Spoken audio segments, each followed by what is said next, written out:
Today, an ancient divide becomes a modern cartoon.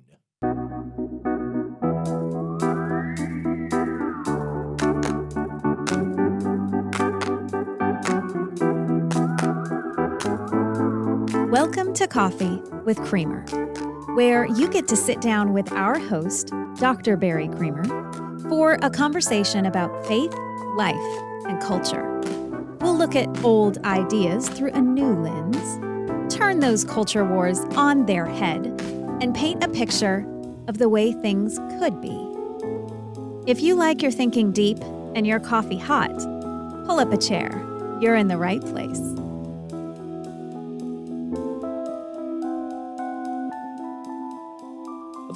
That might be a tiny exaggeration. It's not a cartoon, but I do mean it's a cartoonish representation of this ancient philosophical discussion or divide. Don't worry, I'm not going philosophical today. Only in this opening statement, which is what I mean by an ancient divide is the way this ancient school, and I mean ancient Greek school of sophism, which, has come to be something like sophistry in our culture. But sophistry has sort of a critical nature to the description that sophism doesn't necessarily have. That is, there were philosophers like Protagoras and Gorgias, it doesn't matter. There were men who represented this school of thinking which simply said man is the measure of all things, that all that matters is that you can win the debate, that rhetoric is the measure of truth, and that when we have decided how we're going to describe something, that then is the reality about that thing. And it's sort of the opposite of what we would think of as later analytic philosophy, but just philosophy in general in that day, or Plato. And he was arguing for the opposite, that there's a truth that's eternal that we're trying to measure up to, and in some way we want to arrive at that. And so what I mean by an ancient divide becoming a modern cartoon is simply how this ancient school of sophism and all the things that justified it, which was very sophisticated, it's wrong, but it's very sophisticated, displays itself in contemporary rhetoric as, I think, something we would describe simply as cleverness. And that's not even a light term. And so that's why I say a cartoon is probably an exaggerated statement. It's not a cartoon, but it's close to it. I mean, when you think of people that we regard even in somewhat heroic terms, and I mean by that not, the Marvel heroes or something like that, although they count. They do this as well. There's something very Huck Finish about a lot of those heroes, that they're clever, that they're able to get out of a scrape because they're just smart enough to twist the ideas that somebody else has into something that's more effective or whatever for them. And so that cleverness actually becomes part of the appeal for us in leaders, that they're able to think on their feet and quickly get out of trouble and things like that. And cleverness, I understand where it is. And in fact, in my background, cleverness plays a really prominent role. There's, although the word wasn't used, and I would not have appreciated the meaning of the word, and I would have thought of it as trivial in light of what I was actually doing, because everything I did was so important. There's a lot of cleverness in my background, in meaning that those were the things I valued. So, as an example, and I mean, I think you can appreciate this. I mean, this is just part of what happens with this discipline. When I was in high school, I've shared junior high and high school, I was a debater for all those years that I was in junior high and high school, and it was the center point of my life. I mean, during the week I prepared, and on weekends we went to tournaments, and that was all that mattered to me, was debating. I loved it. And in junior high school, you're just so young, 13 and 14 years old. I mean, you're just a child. And so again, nobody remembers their past correctly, but the best I can recall, I was pretty sincere about my debating. I mean, if I was debating someone else, and I was always debating someone else, in case you're curious about whether I debated myself sometimes. That may have happened, but I don't remember it. But when I was debating, I didn't just want to get out the best turn of phrase or the best argument so that I could win the debate. I actually bought into the things that I advocated for. There was something, even when I was on opposite sides of an issue from one debate to the next, because, you go from affirmative to negative. And if you stay on the same topic or the same specific subject matter, you're going to end up being on the opposite side of the same subject matter, right? So every once in a while that happened, I would change my mind. I think I remained pretty sincere in my approach to doing debate when I was that young. By the time I got to high school, I realized that winning a debate didn't necessarily mean presenting the absolute truth. That you could actually present the truth better than the other team and still lose a debate. And at that point, truth isn't the most important thing, because winning debates was all that mattered to us, and we won them.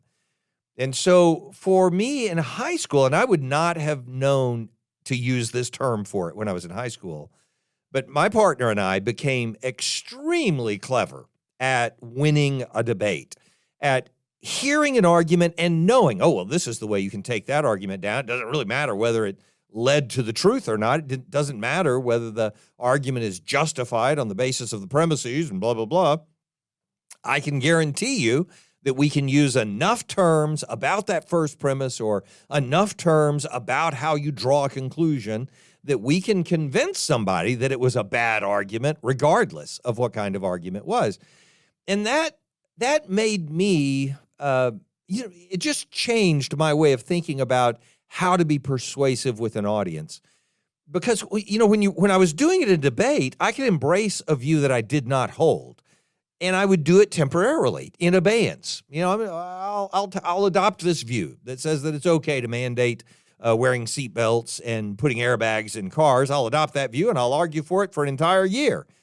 And I still wouldn't have advocated for it in the legislature. I still wouldn't have believed that that's what we needed to do as a culture. I know we've done it now. I think I contributed in my thinking to the general, not because I made the point. I mean, I just played my role in the general American psyche of, adopting more and more restrictions and regulations and just saying that's okay because safety is better than freedom at some point.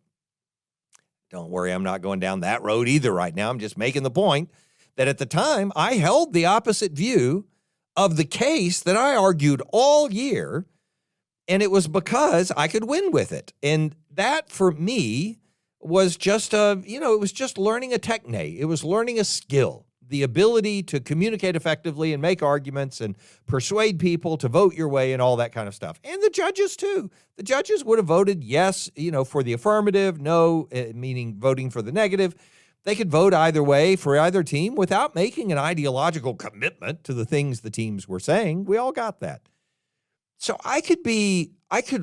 being clever in high school for me meant learning these techniques for persuading people to adopt positions that they might not have held otherwise, knowing that we were just doing it all in sport. It was all for fun. That was all that mattered.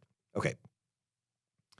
Separately, completely different. This is going to sound completely different, but it's exactly the same thing in terms of cognition, in terms of how it works, at least in my mind. And I think it's pretty generic. Then I go to college and I take a particular course in non-Euclidean geometry, a math class in non-Euclidean geometry. And, in any kind of geometry class, you do proofs. So how do you prove that this is that this bisects that, or that this is, whatever.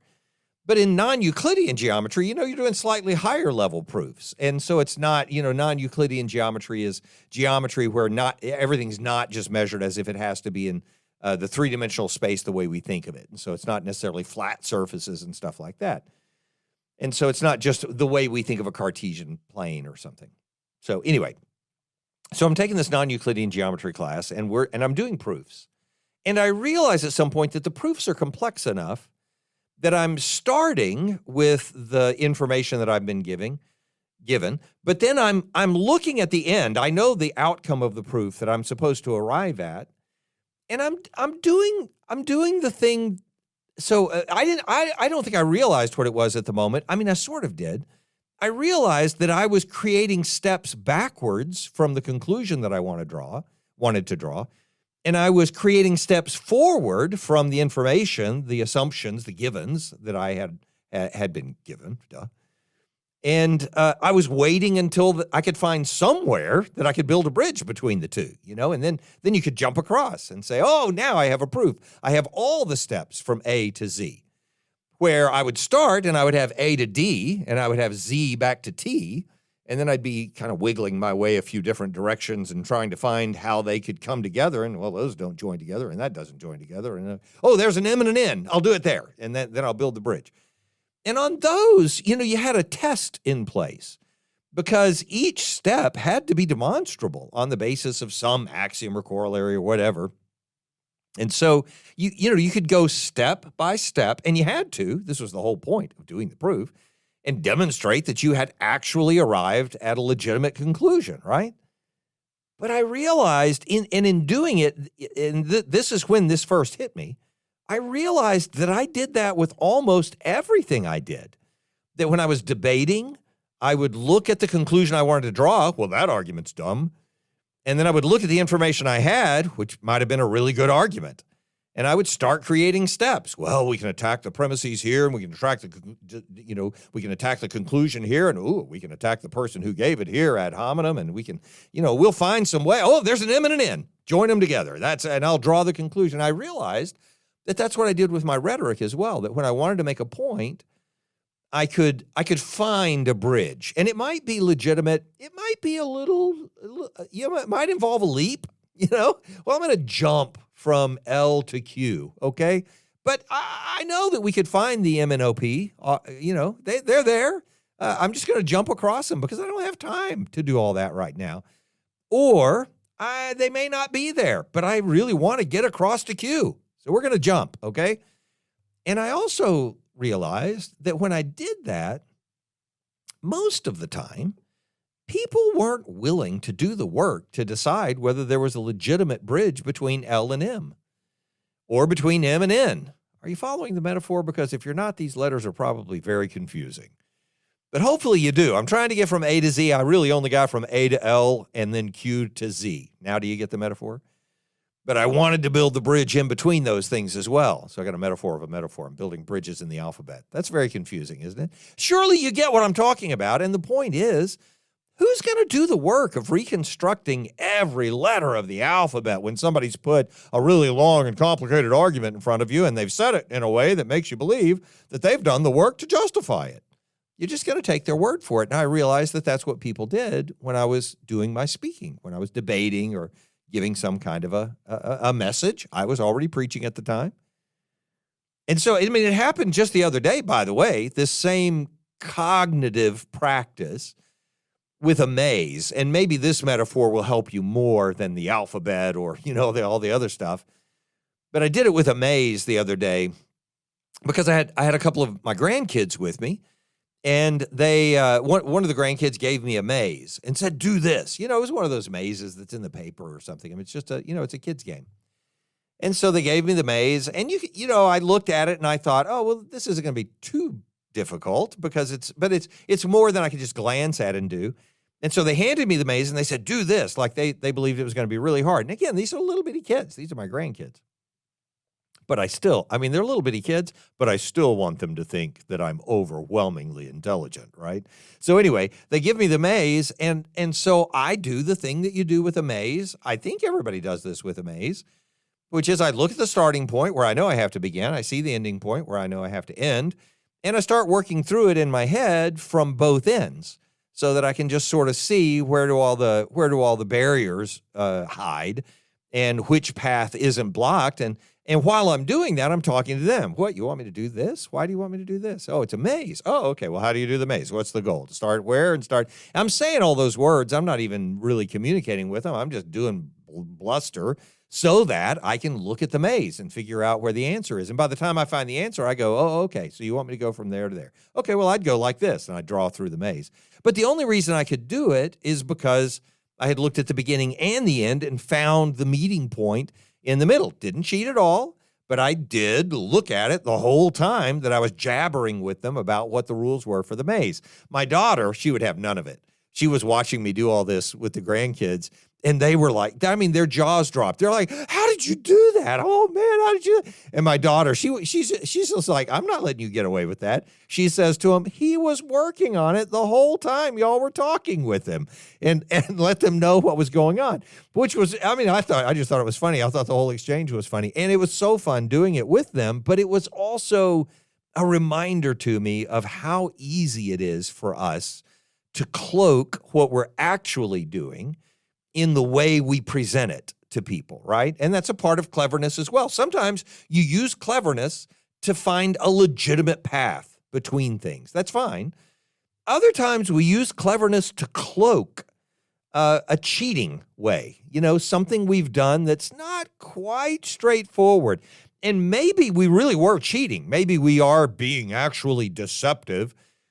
Most often, I suspect, we're using cleverness to make a jump, that we just don't want to do all the work that would be involved. It seems like too much. I know that's the right conclusion. I know I have these arguments to make. I can't find the way there right now, but if I say all this stuff, people will believe I found the way, and they'll go with me, and I know the way's right, so they'll go with me to a good place, and it's worth getting there. That's the danger in cleverness. And that's why I want to talk about cleverness today, because I've seen this happen recently in ways that are so obvious and so unhelpful to the discourse that we're having as believers right now, but just as a society or a culture also. They're just so unhelpful that I hope that talking about it might bring it to the surface. And I would never expect the public to have to unearth every single detail of every single argument, to check on every single leader about every single decision they're going to make. That's never going to happen. And it's not the public's fault for that, by the way. They got lives to live. They have other things to do than just sit down and do analyses of everybody's arguments all the time. But I wish that it would make us, I'm hoping that it will help us, those of us who speak regularly, those of us who lead organizations, those of us who lead in Christianity, those of us who are discipling people, that whatever it is that you're doing, I hope that it would give you pause before you're willing to jump over the middle of the alphabet, before you're willing to cover up an assumption as if you've drawn an absolute truth or conclusion from data, or something like that. And so I've experienced this in ministry. Again, I pastored for a bajillion years when I was young. I wasn't young for a bajillion years, but when I started, I was young. And I've been in ministry ever since I was 16 years old, 18 years old, preaching on a regular basis, and pastoring since I was 24 years old, or maybe 22 or 20, depending on whether you count that church plant as pastoring a church. I was certainly preaching every week. Regardless, the point is, I've been doing this for a long time, 40 years of preaching every week, 42 years of preaching every week now. So what I learned, what I have seen and learned, and what I learned during all of that time, is that I did rely heavily on that kind of cleverness in the sermons that I preached for years, for a decade in my early ministry. Nothing insincere about it. I've never been insincere about ministry. I was called by God to ministry. I absolutely believe my life is given to that for that reason and that reason alone. And I would give up anything in life to be true to what I think God called me to do. I just don't, nothing is more important than that. By the way, I do recognize that God called me to be a part of my family, for instance, and things like that. So I'm not excluding that or saying, I'd give up my family just to keep preaching. I would never do that. I'm not talking about that. I mean being faithful to the calling that God put on my life. I'm serious about ministry. I would not compromise it for anything. Okay, so here's the thing. The way I dealt with Scripture for 10 years or so was like this. It was super simple and very sincere. And I was following the model of the ministry that I sort of cut my teeth on as a young committed disciple when I was 16 to 22 years old.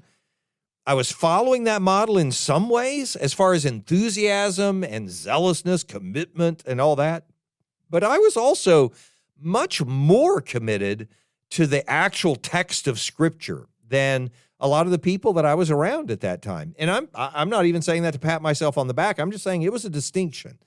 There was something in my understanding, and I think I was blessed by some of my education at Baylor, very textually driven. You know, it's like, how do you study a text? Even just a piece of literature, how do you study it? All that really mattered. So for me, the basis was to start with a passage or idea, and starting with it meant studying it and sort of understanding for sure what those ideas were about, and then figuring out how I was going to communicate the point I wanted to make using that passage or that idea. I really did want to understand the passage or the idea, you know, the doctrine or whatever it was that needed to be communicated. I wanted to understand that. So I would study it and I would give myself to understanding that. But I already had the end in mind. What is it that I can communicate to my audience using this passage or this idea? So what the passage or idea became was just a tool to use in the middle to arrive at the conclusion that I already wanted to draw. And because of the way my mind had been formed around debate and all that kind of stuff that I was talking about a moment ago, the cleverness that had been instilled in me, what I realized was I would come to the passage thinking, oh, I'm just going to read this and the Word of God is going to reshape me. But in reality, I would already know what I thought that passage was communicating. I would already know the standard, you know, sort of the anthological view of what that passage meant. And I would say, oh, well, I'm going to teach evangelism, so I'm going to go read from Matthew 28. And then I would read that passage and study it and study it and study it. But I already knew the outcome I wanted to arrive at, so everything became, how do I convert these words into the message I already want to communicate? So I could get from A to Z. I could, get from the beginning point in the maze, the text, to the conclusion of the maze, the audience, and just build a few steps backwards. Oh, well, they'll understand this and this and this, and I know I've got to deal with these words and these words and these. Oh, there's a Q, there's an R. I can get from one to the next. I'll take the leap. And I would jump there. And, what that made for was, it's not like I was out there preaching heresy or something like that. What it made for were sermons that were, as informative as the maturity of my, completely synthesized understanding of Christianity to begin with. So I wasn't growing doctrinally. I wasn't helping them grow doctrinally. I was reinforcing the things that we already held and things like that. And sometimes that's useful. It wasn't a waste of 10 years. I'm not saying that. But it wasn't what I thought it was, which was me going to Scripture, being reshaped by it, and then taking that myself and my reshaping from Scripture and sharing it with a congregation that also needed to be reshaped. It wasn't that. It was a lot more reinforcement, and that's because of just how I dealt with those passages. What I learned, and by the way, what I'm about to describe is not the only way to do this. There's more than one way to skin a cat, as people say. But this is the way that I was able to change, and it helped me. So I'm communicating that. There are other means for this. There are some people who would say expository preaching is the only legitimate preaching. I love expository preaching. I do expository preaching. That's the only kind of preaching I can really do effectively. And so I'm committed to it. And I believe in it. I do believe it's effective, and I believe that's my calling. All of that. But I don't look at other traditions or approaches and just say, oh, well, that's worthless. Why would people do that? I understand that there are reasons to preach other ways. For me, though, this transition was hugely important. And you can imagine why, because I already thought the text was super important. I was just using it, before this point. So what I learned, and a lot of this learning came, and this was, again, over for the next 20 years of my ministry, I learned this in stages and steps. And a lot of it here at Criswell College. I mean, that affected me also. But what I learned was to start not with the conclusion that I wanted to communicate, not to look at the end of the maze and try to find my way to that, but to just start with the passage, knowing that I don't know where this is going to take me. I don't know where I'm going to end up, which is an uncomfortable place to be, especially when you think your faith is all fully matured and established, you know? And so doing that was its own challenge, but doing it is transformative. And by the way, I've said this before, since making that commitment, I've never come to a passage with all of the techniques that we have for interpreting passages well, for understanding them in their context and examining the structure and the details and so on. I've never come to one and left going, well, you know, that's what I thought it said to begin with. I leave them going, oh, my soul, how did I ignore this for 40 years? Or even if I've studied it before and now I'm studying it again, it's like, how did I miss that much of the detail or that nuance or this angle from it, perspective about it or so on? So anyway, start with the passage. I learned to do this instead. Don't start with the passage and the end in mind, but just start with the passage. And then in studying it out, discover those underlying ideas. And I'm not talking magic keys. It's not like, oh, that was invisible. Nobody without an education could learn that. It's just submitting yourself to all the elements of a passage that are there. That's really the crux of all the study methods I give. It's just don't ignore things just because they don't seem important to you in the moment. When we're only paying attention to the things in a passage that seem important to us, then obviously we're just reinforcing the things we already thought were important. So instead, I use an approach that begins with structure because the structure forces you to pay attention to every part of the passage. And when you pay attention to every part of the passage, you actually notice the things that before you used to close your eyes to and sort of jump over. It's a little puddle in the middle of the path. I don't want to get caught in that puddle. I mean, that's just a side note there. You have to actually stop and swim in the puddle. And then you get to go to the next. And then you realize there was something in there that you were supposed to be paying attention to anyway. So you start with the passage, you discover the idea that's in the passage, and then you turn around and you look at the context, your context, not the context of the passage. That's part of studying the passage itself. Then you consider the context of your audience. Who am I going to be speaking to about this? I mean, if it's just you, that's one thing.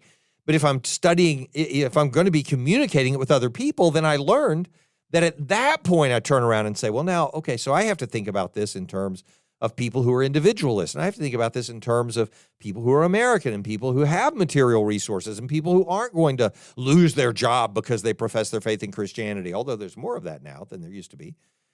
So, you consider the context and you realize what's going on in it and so on. And then you figure out how to communicate the passage's idea within that context.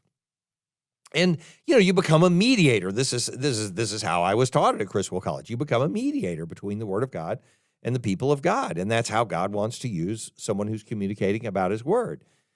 And if you had asked me when I was in my 20s, are you doing that? I would have said, yeah, that's exactly what I do. I said I did that. But, in fact, if you had asked me through my 20s into my early 30s when I was first learning how to do it effectively, are you doing that? I would have said, absolutely, I'm doing it. And I was learning how to do it for those next 10 years. But after 20 years in the ministry or so, and I went back and thought about these years, and it's about that. After about 20 years in the ministry, I think I actually started doing it, where the passage itself became the basis of the things that I was saying. And I realized that for those first 10 years of my ministry, the very first 10 years, I had just been really clever at finding a path from the passage that I wanted to talk from to the end that I wanted to reach, regardless of what the passage said.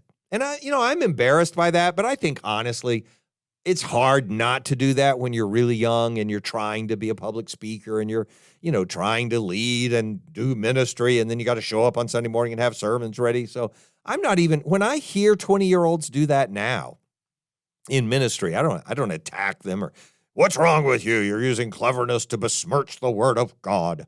I just want to help them mature, help them grow. And I think God blesses ministries because we give ourselves to him and he's doing the work anyway. And so I'm grateful for that.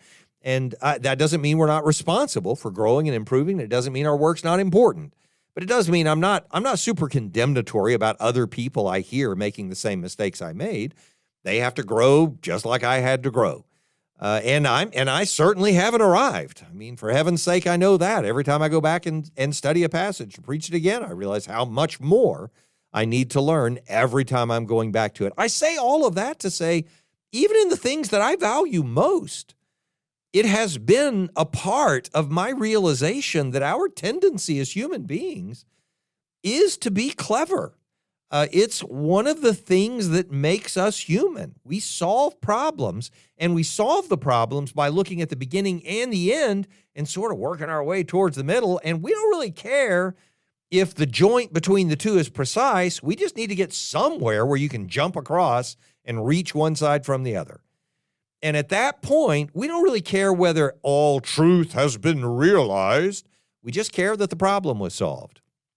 This is, by the way, and I'll mention this name again in a moment, this is, by the way, the pragmatism that C.S. Piercy and William James, C.S. Pierce and William James were talking about. This is their way of looking at the world, the pragmatic way of looking at the world. And C.S. Pierce's description of that comes back to the point where he's talking about the value of doubt. And I've said this to students in a biblical exposition class. I've said to the students, when do you stop studying a passage and decide that you've arrived at your conclusion? And their answer is, when they're honest about their answer is simple. Well, it's when they've answered the questions they had. It's when they've solved the problems that they were facing. It's when there's not a significant enough anomaly that they feel like they don't understand the passage anymore. So at the point where we have salved our curiosity so that we don't have that itch anymore, we just say we're done. Oh, well, now I've arrived at the truth. So arriving at the truth just means not having any gaps that are too big for us. And that's what I mean by this.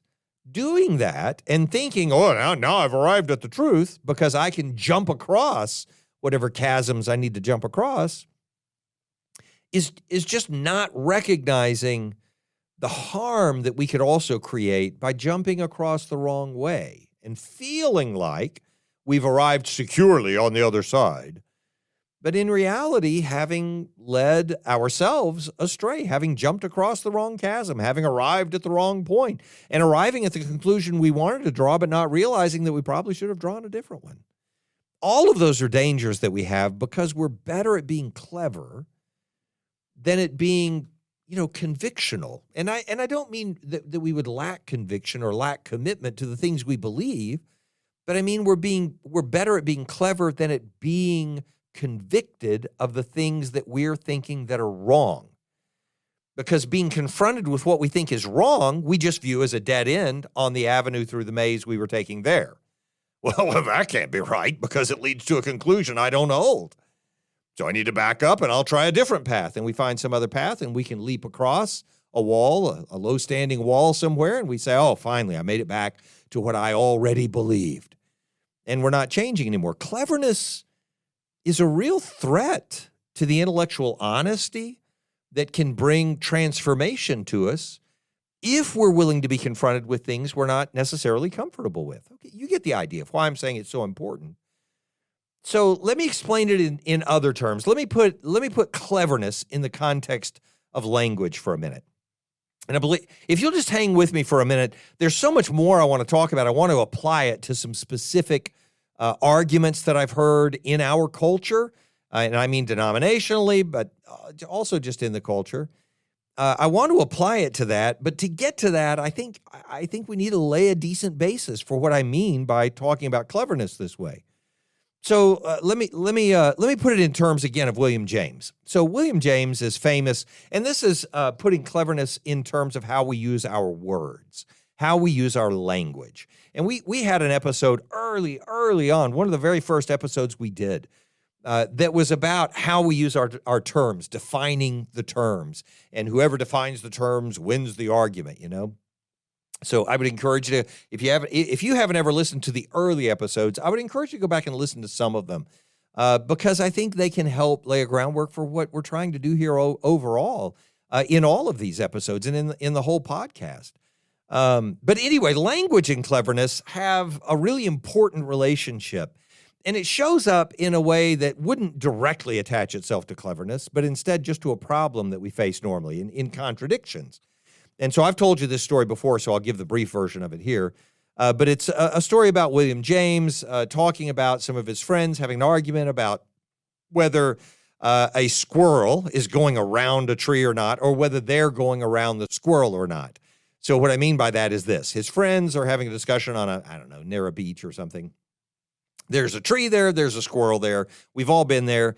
You approach the squirrel, and the squirrel goes to the opposite side of the tree, right? So you go around the tree, and the squirrel just keeps going around the opposite side of the tree. So no matter what you do, you're trying to get around the squirrel, but the squirrel just keeps facing the opposite side of you. And his friends were arguing about whether they've gone all the way around the tree, and the squirrel's on the tree. So they're having a debate about whether they've gone all the way around the squirrel.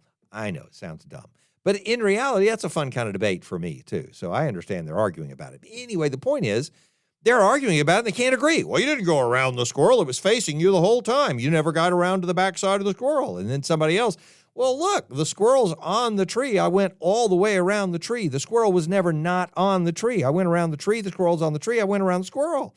It's not complicated. I had to have gone around the squirrel. Well, you didn't go around the squirrel because it was always facing you. It always managed to stay on the other side. And so William James engages in the discussion, and he destroys all the fun, but he also answers the question. Again, I've told you this before, by saying, well, it entirely depends on how you want to define the word around. If you mean by going around the squirrel that you faced all the opposite sides of the squirrel, then you didn't go around it. If you mean by going around the squirrel that you navigated all the locations where the squirrel was located, then you did go around it. Which one do you mean? You pick the term that's right. And so the point that goes with that is this universal claim that when we're faced with a contradiction, you make a distinction.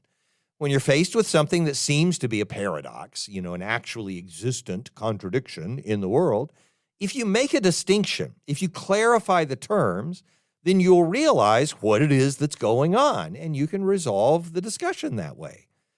So that recognition that we're able to use words in a way that confuses things or that clarifies things by how precisely we use those words, that leads to this reality that we're able to be clever with words in a couple of different ways. We're able to be clever with language. And in fact, in a bunch of different ways, I don't doubt.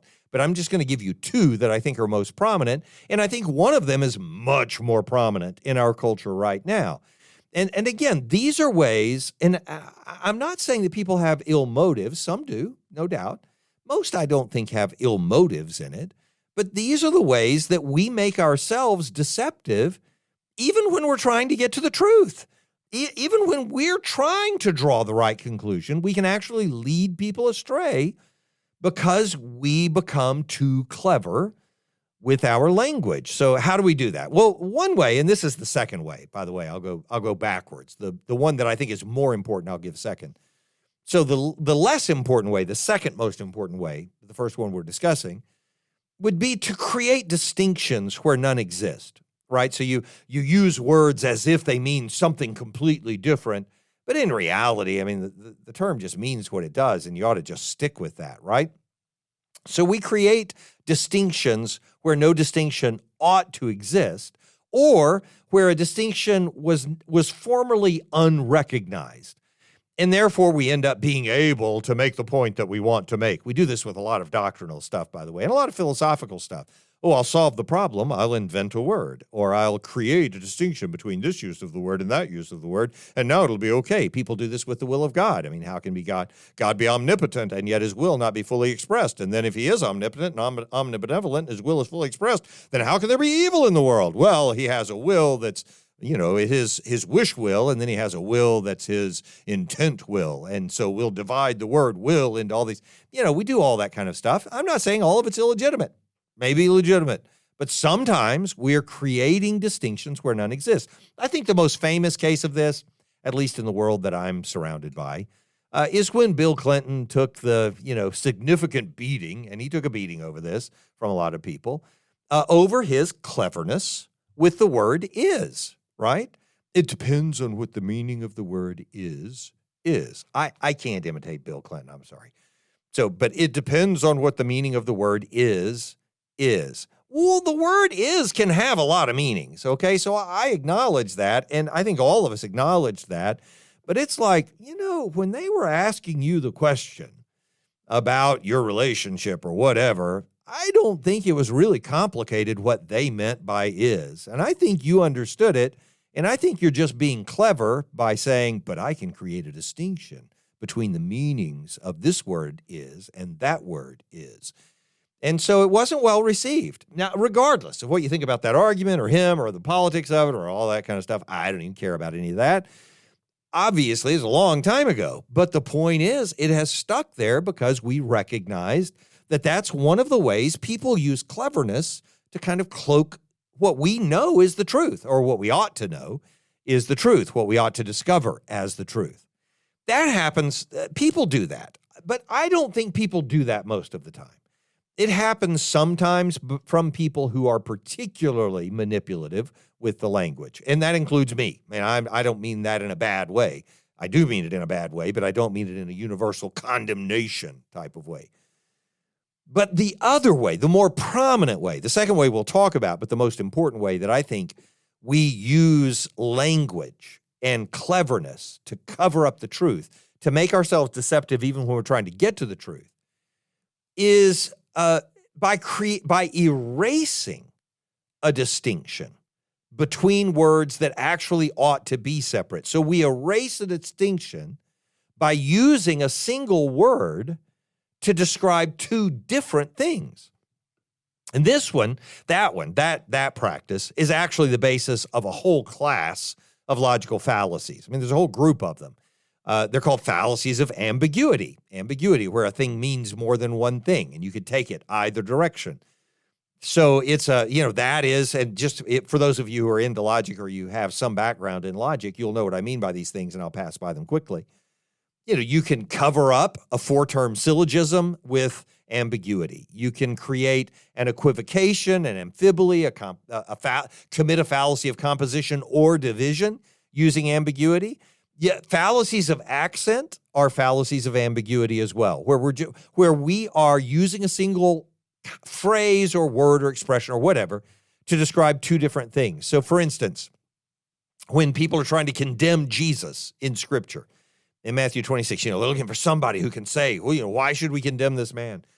They find people, the chief priests and the whole council, this in Matthew 26, they were seeking false testimony against Jesus so that they could put him to death, but they couldn't find any, even though many false witnesses came forward. But at last, two came forward and they said, this man said, I'm able to destroy the temple of God and to rebuild it in 3 days. So, it's obviously some kind of sedition here. He's going to destroy the temple. When Jesus is clearly talking about his own body, and he teaches people that he's talking about his own body and the resurrection, and he states this again later. The point is that a metaphor is inherently ambiguous, and if you wanted, and this happens all the time now, I'm not even going to give examples of this right now, but it happens all the time.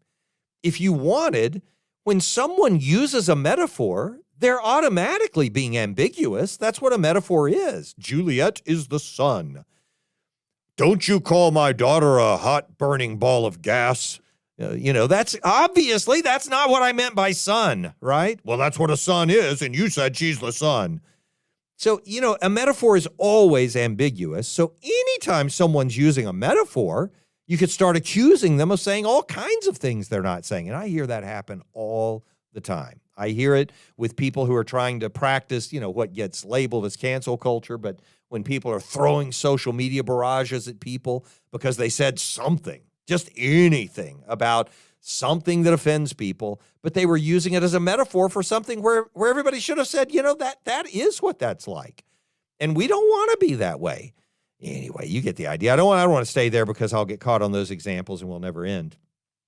You think I'm never going to end anyway, don't you? It is true that I'm barely into my notes today, and we have a long ways to go, so I'm going to have to cut this one off. But I do want to make the point that the antidote to that kind of cleverness, to the kind that promotes and allows us to be deceptive when what we want to do is promote the truth, the antidote to that kind of cleverness, and this is odd, but it's true, because people describe this next term that I'm going to use as if it's the thing that's bringing deception, but that's because there is that other means of creating deception, the one I talked about first, where you're creating distinctions where none exist.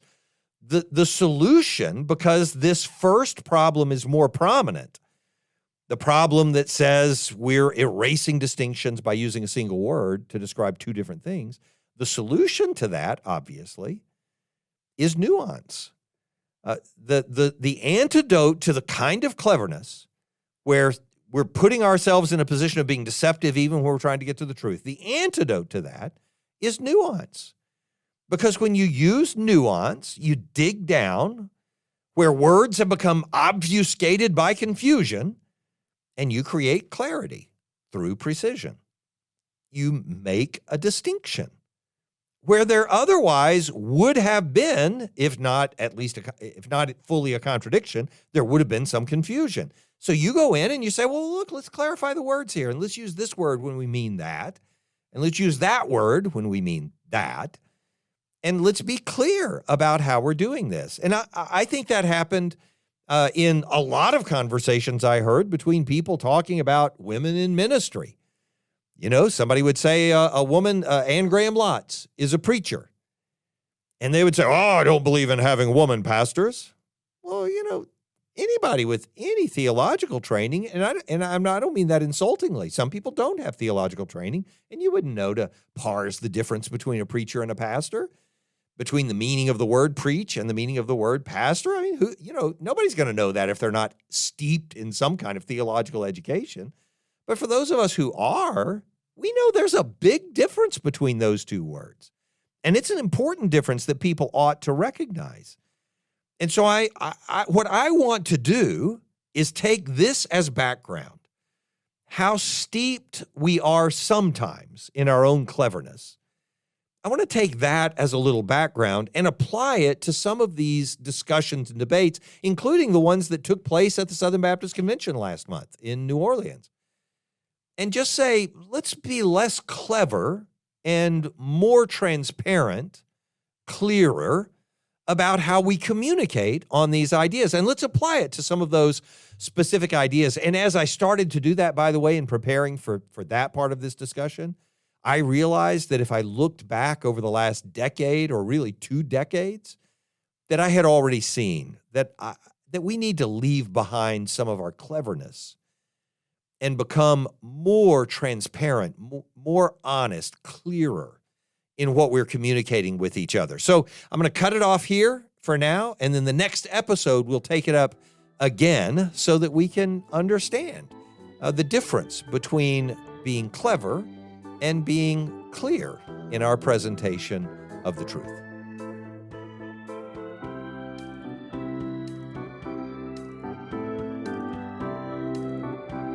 Thanks for joining us for Coffee with Creamer. Your cup of coffee may be finished, but we are not.